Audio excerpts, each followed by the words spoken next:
कपड़े धोने वाली बहू। शादी के पहले से ही विभा को कपड़े धोने का बड़ा शौक था। कभी नल के नीचे तो कभी तालाब के पास। अरे मेरी नीली वाली लुंगी नहीं दिख रही है। विभा की अम्मा कहाँ रखी है लुंगी? अरे वो तो विभा ने परसों ही धोकर रखी थी आपकी अलमारी में। देखो वहीं होगी। वो ना मैंने आज धो दी, मुझे लगा कि गंदी हो गई होगी। अरे कैसे गंदी हो गई थी? उसे तो मैंने पहना भी नहीं। हे भगवान, इस लड़की के कपड़े धोने की आदत से परेशान हो गया हूँ मैं। जितना तो घर में राशन नहीं आता, उससे कहीं ज्यादा डिटर्जेंट पाउडर का खर्चा है। इसकी शादी करवा दो, शादी जाए अपने घर में ही करे काम, फिर चाहे घर के कपड़े धोने हो या पूरे गांव के। हाँ ठीक बोल रही हो, देखता हूँ मैं कोई लड़का। वो दिन भी आ जाता है जब विभा को देखने लड़के वाले आ जाते हैं। लड़की मुझे अच्छी लगी। होने वाली सास कहती है, बेटी अगर कुछ पूछना है तो पूछ लो। वैसे तो हमारी लड़की बहुत ही शर्मीली है, जो बोल दो वो मान लेती है, इसे क्या पूछना होगा। अरे कैसी बात कर रही हो माँ, मुझे इन लोगों के घर रहना है, सवाल तो कई है। हाँ हाँ बेटा पूछ लो ना, क्या पूछना है। आप लोगों के घर कपड़े कौन धोता है? सास का मुंह बन जाता है। देखो अगर तुम ये कहना चाहती हो कि तुम्हें कपड़े धोने नहीं आते तो सुन लो, कपड़े मैं ही धोती हूँ, लेकिन तुम्हारे आ जाने के बाद मैं रुमाल तक नहीं धोऊंगी। अरे चुप रहना भाग्यवान, बहू बेचारी घर आई नहीं, उसे डराना शुरू कर दिया। वो क्या है ना बिटिया, अभी तक तो ये कल्लू की माँ ही धोती थी, लेकिन अब तुम्हारे पापा तो दहेज में वॉशिंग मशीन देंगे ही।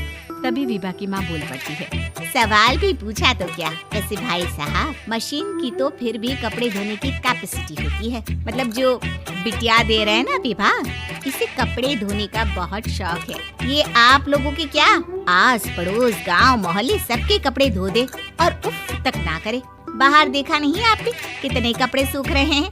सब हमारी बिटिया ने ही तो धोए हैं। बस भी करो ना माँ, शर्म आ रही इतनी तारीफ सुनकर। और तो और एक दाग निकाल कर दिखाओ तो मान जाओ। हाँ अच्छा माफ करना बेटा, मैंने गलत समझा। हमें तो रिश्ता बहुत पसंद है।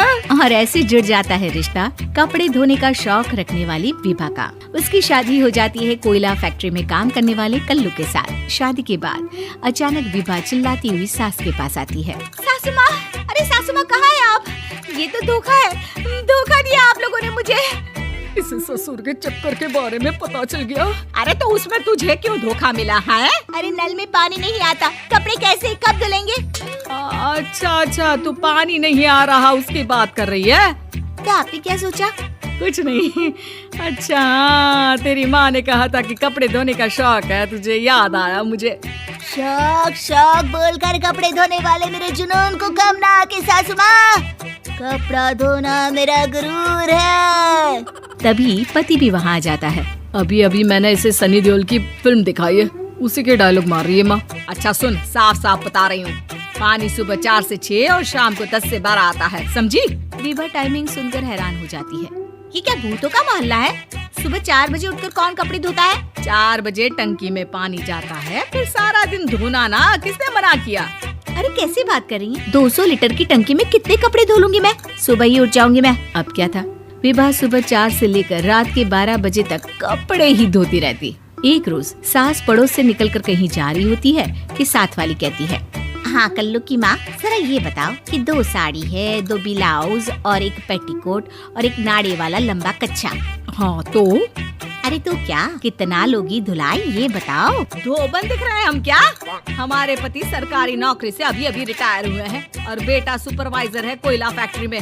धोबन समझ रखा है हमें। हाय रे कल्लू की अम्मा, माफ कर दो, वो तो मोहल्ले में यही सब बता रहे थे कि तुमने बहू को कपड़ा धुलवाने के काम में लगा दिया है। सास को पड़ोसन की बात सुनकर गुस्सा आ जाता है। वो घर पहुंचती है जहां घर के बाहर ही इतने सारे कपड़े सूख रहे होते हैं जितने कि किसी धोबन के घर पर। अरे ओ कल्लू की दुल्हन, बाहर निकल। माँ जी यहीं आ जाओ, बाथरूम में चादर धो रहे हैं हम। अरे अभी हम धोते हैं, तुमको बाहर निकलो। ये आस पड़ोस वाले बोल रहे हैं कि हम बहू से कपड़े धुलवा कर उसे कपड़ा धोने वाली बना दिए हैं। अरे छोड़ो ना माँ जी, किन लोगों की बातों में आती हो? आस पास के लोगों का तो काम ही होता है कि वो किसी तरह सास बहू को लड़ा दे। बहू सारे घर के कपड़े धोती है, ये क्या कम है? बोलिए। सास को भी लग जाता है कि वो बहू का ये सनकीपन नहीं छुड़वा सकती, इससे अच्छा है कि खुद ही चुप हो जाए। एक रोज सास और बहू मंदिर जाते हैं, जहाँ सास की साड़ी वहाँ खड़ी भीख मांगने वाली से मिलती है। माँ जी क्या बात है, आपकी साड़ी उस भिखारन से कितनी मिल रही है ना? हाँ हाँ देखो तो दोनों की साड़ी मिल रही है। क्या बात है कल्लू की अम्मा, तुम खुद को तो अफसर की बीवी बताती हो और ऐसी सिंपल सी प्लेन साड़ी पहनकर घूमती हो। सिंपल और प्लेन नहीं है ये साड़ी। तो क्या सोने के धागे से फूल बने हैं? कुछ भी सासू माँ, कुछ भी। हाँ बने थे इस साड़ी में सोने के धागे से फूल। मेरे पति लेकर आए थे मद्रास से स्पेशली मेरे लिए 10,000 की। ताहे भाई साहब इस भिखारन के लिए भी सेम टू सेम साड़ी लेकर आए होंगे 10,000 की। सास उस वक्त तो कुछ नहीं कहती, लेकिन बहू के साथ घर आती है और अलमारी से एल्बम निकाल कर लाती है। ये साड़ी देख रही है, ये वही साड़ी है जिसे मैंने अभी पहना था। इस साड़ी में ये जो चमकदार फूल दिख रहे हैं ना, ये सोने के धागों से काढ़े गए हैं। लेकिन तू लोकल वॉशिंग मशीन ब्रश से घिस घिस कर सारे फूलों को निकाल कर साड़ी प्लेन कर दी। मुझे माफ कर दीजिए सासू माँ। और तो और, जब मैंने तुझे तेरी गलती के लिए कुछ नहीं कहा, लेकिन तूने तो सबके सामने मेरा मजाक ही बना दिया। क्यों? बहू को समझ में आ जाता है कि अब से उसका कपड़े धोना बंद।